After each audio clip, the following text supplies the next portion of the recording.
আসসালামু আলাইকুম ওয়া রাহমাতুল্লাহি ওয়া বারাকাতুহু। আলহামদুলিল্লাহি রাব্বিল আলামিন ওয়াসসালাতু ওয়াসসালামু আলা রাসূলিহিল কারীম, আম্মা বা'দ।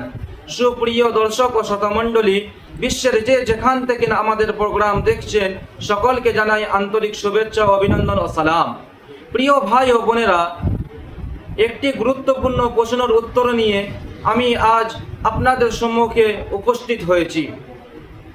প্রশ্ন হলো, জানাবাত বা অপবিত্র অবস্থায় খাওয়া দাওয়া ও সাংসারিক কাজ করা চলবে কিনা?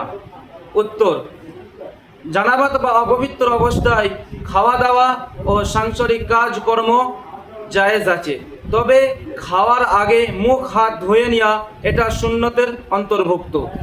এই মশলাটি রয়েছে ফতোয়া ইসলামী খণ্ড নম্বর 1, পৃষ্ঠা নম্বর 318।